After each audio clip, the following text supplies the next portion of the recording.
आणि हा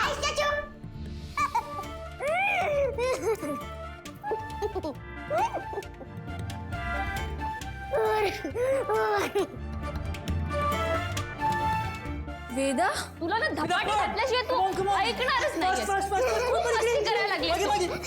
थांब, तुला धपाट्या वेदा दोघांनाही स्टॅच्यू.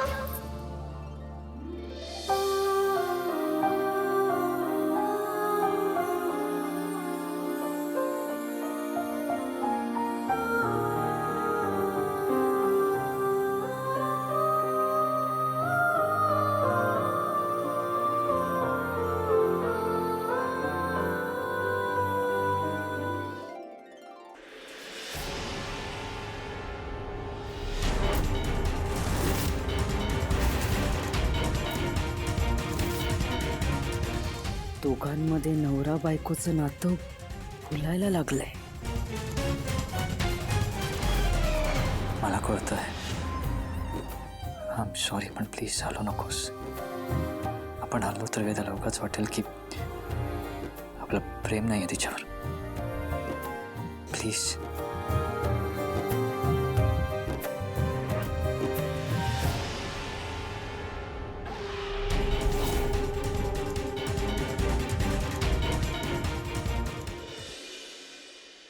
ओव्हर.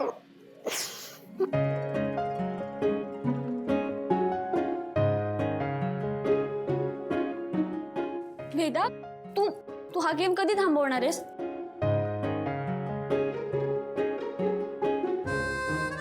आणि तुम्ही काय गालातल्या गालात हसताय? उद्या कुठे फिरायला जायचं ना, त्याची लिस्ट बनवा आधी. अगं फिरायला जाऊयात ना आपण, पण फक्त उद्या नको, परवा जाऊयात ना. उद्या माझी खूप इम्पॉर्टंट मीटिंग आहे.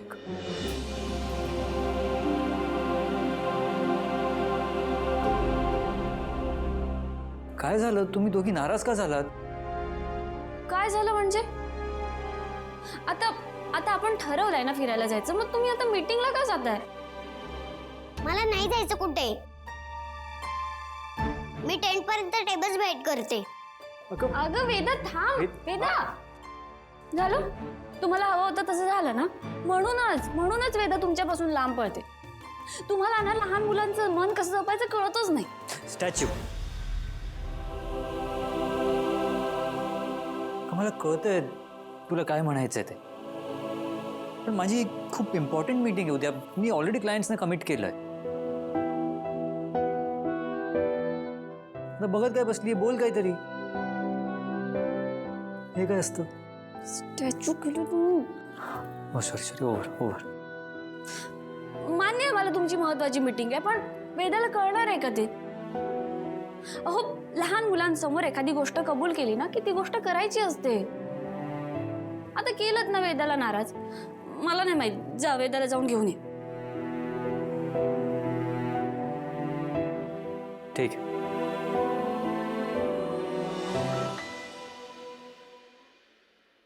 एक मिनिट. अगं तू स्टॅच्यू का झाली होतीस? सकाळी मी तर झालो नव्हतो.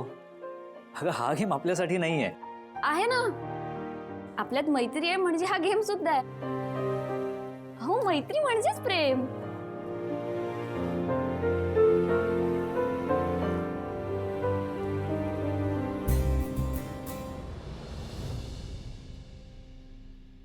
अंबिकाच्या आत्म्याला मला काहीतरी सांगायचंय. मला म्हणत होती की एका वेड्या मुलीसोबत तुम्ही अथर्वचं लग्न कसं काय लावून दिलं? किचन मध्ये जाताना कोणाशी बोलत होतीस ग? नाही, मी नव्हते बोलत कोणाशी. मी सुद्धा तुला बऱ्याचदा हातवारे करत कोणाशी तरी बोलताना बघितलं. नाही, मी कोणाशीच बोलत नव्हते.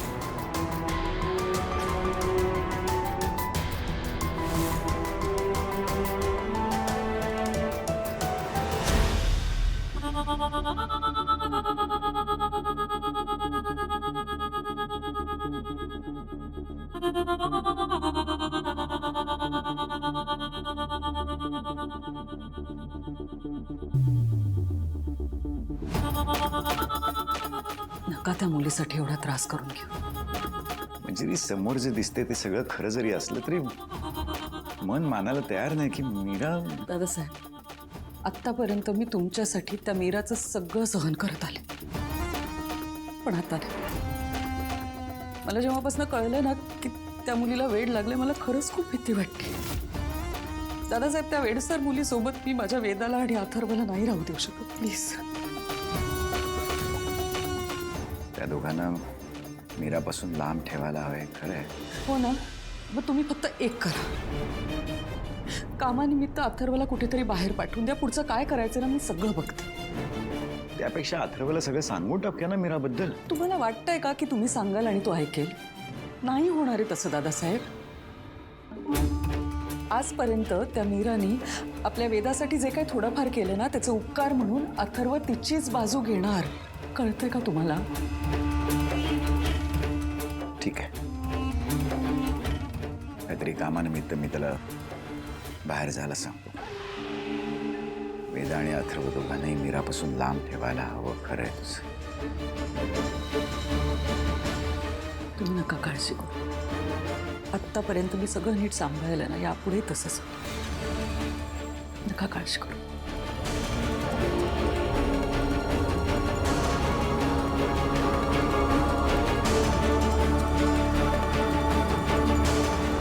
एट वन जा 8, 8 2 जा 16, 8 3 जा 24, 8 4 जा 32, 8 5 जा 40, 8 6 जा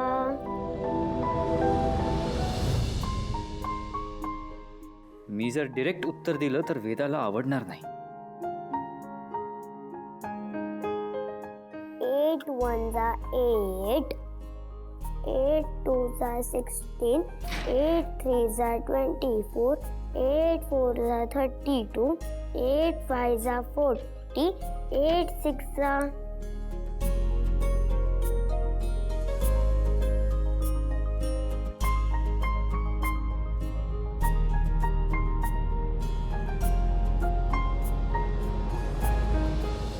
8 1 जा 8, 8 2 जा 16, 8 3 जा 24, 8 4 जा 32, 8 5 जा 40,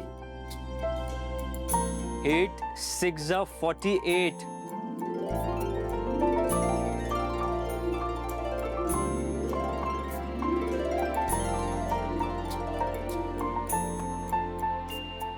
एट 6 जा 48, 8 7 जा 8 7 जा 56, 8 8 जा 64, 8 9 जा 72, 8 10 जा 80. अजून 9चा टेबल सुद्धा लिहायचा आहे. सांग मला.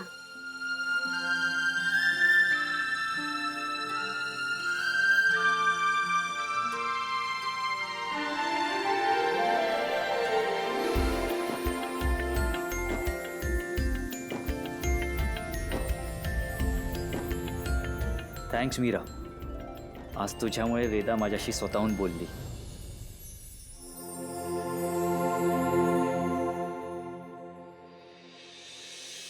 काय ग माया, ती वेडपट मीरा किचन मधून बाहेर आली की नाही? आत्या, तू मीरा वहिनीबद्दल असं का बोलतीयस? अरे, वेड्या माणसाला वेड नाही म्हणायचं तर काय म्हणायचं सांग बरं. सारखं सारखं वेडी का म्हणतीयस तू? अगं अनन्या, पण ती वागते वेड्यासारखं. माया, तू तर काही बोलूच नकोस प्लीज. आता कोणी बोललं काय नाही बोललं काय, ट्रूथ इज ट्रूथ. चेंज थोडीच होणार आहे. ओ शट अप अजित. अनन्या, तू किती जणांनी तोंड बंद करणार आहेस? हा, सगळ्यांना कळून चुकलंय, मीरा वेडी आहे. काय चाललंय तुम्हा सगळ्यांचं सारखं? आई, तू तरी सांग ना यांना. अनन्या, अगं काय सांगू, मी सुद्धा पाहिलंय तिला एकटं बडबड करताना. हे शक्यच नाहीये. बाबा, तुम्ही तरी बोला. अनन्या, दादासाहेबांनी सुद्धा तिचं वागणं पाहिलंय. बाबा तुम्हाला भास झाला असेल, असं नाही होणार. अनन्या, मंजिरी म्हणते ते बरोबर आहे. खरंच मीराच्या वागण्यात कसलाही ताळमेळ उरलेला नाहीये.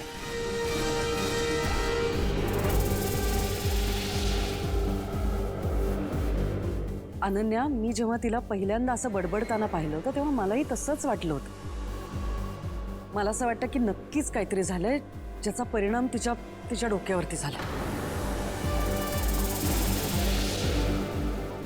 बघ आता अनन्या, आम्ही सगळे एवढं सांगतो तरी तुला पटत नाही. विश्वास नाही आहे तुझा आमच्यावर? हो, नाही पटत आहे मला. तुम्ही मीरा वहिनीबद्दल ना काही पसरू नका.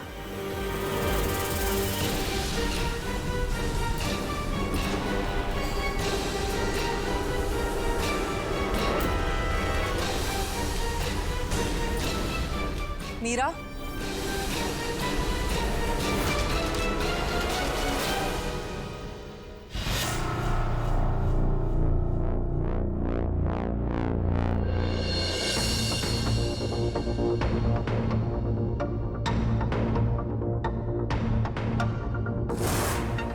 मीरा, 2 मिनिटासाठी आपण आपल्या दोघींमधला राग बाजूला ठेवूया. मला सांग, तू दुपारी कोणाशी बोलत होतीस?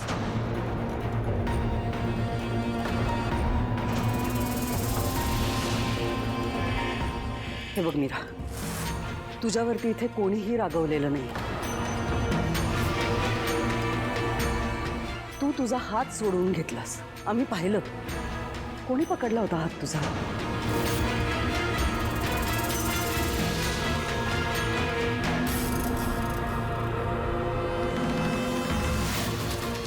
मीरा, हे बघ, घाबरू नकोस. मला सांग, तुझ्या डोक्यात काही विचार सुरू आहेत का? हा, कसला त्रास होतोय का तुला?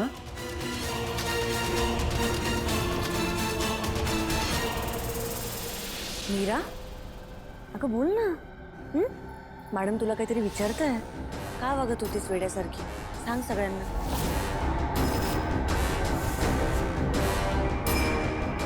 बास, खूप झालं सगळ्यांचं. उगाच बिचारीला ब्लेम करू नका.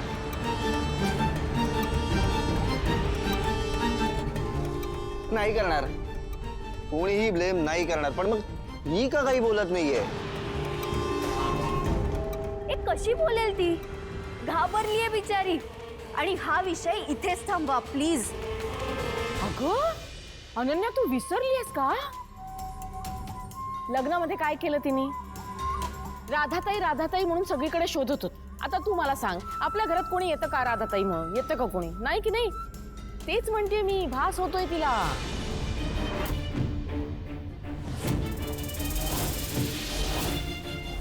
तुम्हाला माझ्यावरती विश्वास नाहीये ना, तर तुम्ही राधाताईला विचारा. तिला सगळं माहितीये, ती तुम्हाला सांगेल. ताई, तू इथेच आहेस का? राधाताई, तू इथेच असेल तर ये ना बाहेर. का राधाताई, सांग ना यांना, मी खरं सांगतेय.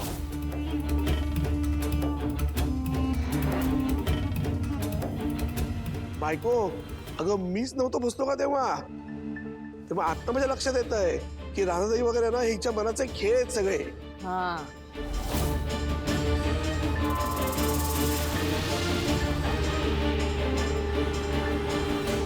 अनन्या, मला माहिती आहे तुझा मीरावरती खूप जीव आहे, विश्वास आहे. पण तुला तिची काळजी नाहीये का? तिचं मानसिक संतुलन बिघडलंय, स्पष्ट दिसतंय अनन्या. तिला उपचाराची गरज आहे.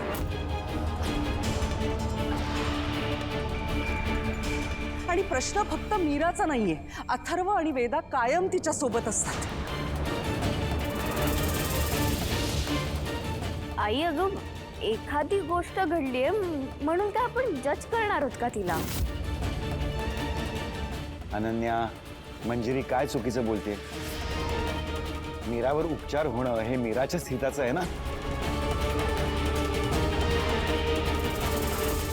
माझ्यामुळे घरात वाद नको.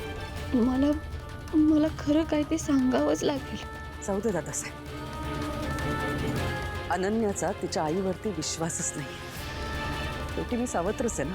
आई, अगं नाही अनन्या, आता अथर्वलाही आईचा शब्द नकोसा झालेला आहे.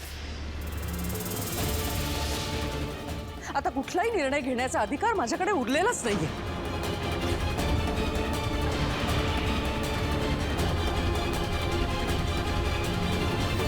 थांबा आईसाहेब.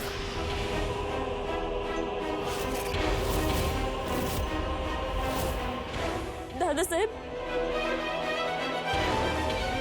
अनन्याताई, आईसाहेब, मला तुम्हाला एक गोष्ट सांगायची होती. मीरा थांब.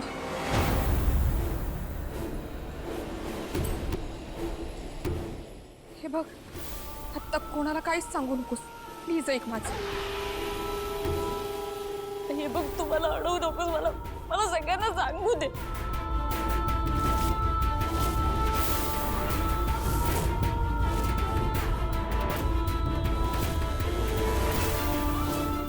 मीरा, तुला कळत कसं नाहीये? वेड्यात काढतील तुला सगळे. ताई, तुम्हाला अडवू नकोस आता. मला सगळ्यांना खरं सांगावंच लागेल. आईसाहेब,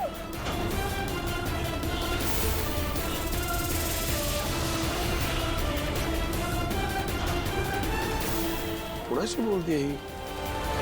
हे मीरा, कुणाशी बोलतेस तू? हो ना, कुणाची बोलतेस ग? मी अंबिका ताईंची बोलतीये.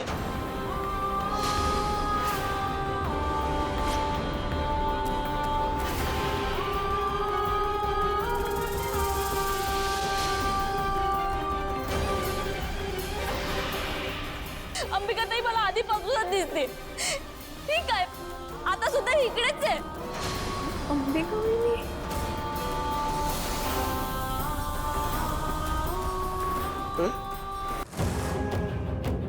मीरा, काय बोलतेस तू? कुठं आहे? हा, कुठे आहे अंबिका? हा,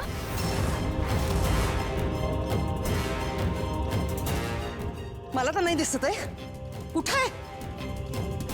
खोटारडेपणाच्याही काही मर्यादा असतात. आईसाहेब, मी खरं बोलतीये. अंबिका ताई मला आधीपासूनच दिसतीये. आधीपासूनच ती माझ्याशी बोलते आणि तीच मला या घरात सुद्धा घेऊन आली. आईसाहेब,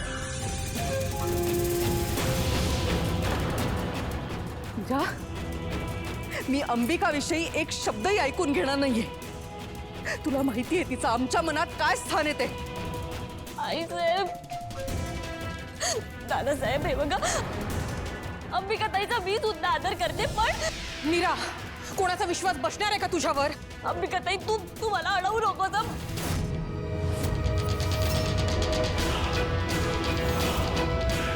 मला सांगू दे सगळ्यांना. आईसाहेब, हे बघा, माझं ऐकून घ्या तुम्ही. ऐक ना माझं. अगं, वेड्यात काढतील तुला सगळे. अंबिका ताई, तू काहीच बोलू नको. तुझ्यामुळे मी थांबले, नाहीतर मी यांना हे कधीच सांगणार होती. आईसाहेब, अंबिका ताईच्या आत्म्याला अजून शांती मिळाली नाहीये. आईसाहेब, मीरा, बस.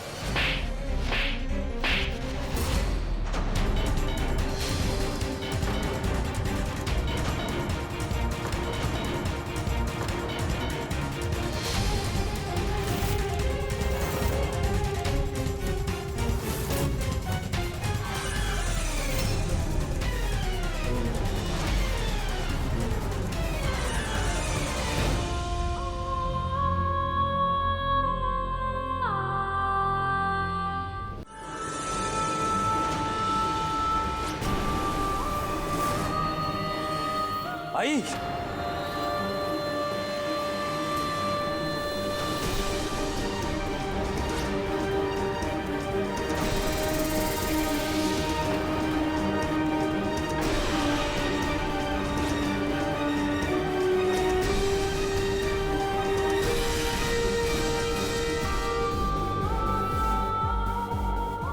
आई, काय झालं?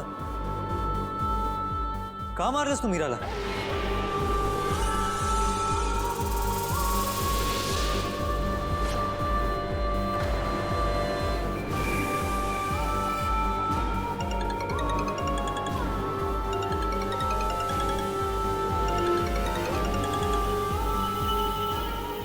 काय विचारतोय मी? उत्तर दे मला. अथर्व, मीराला वेड लागलंय. परिणाम झालाय तिच्या डोक्यावर.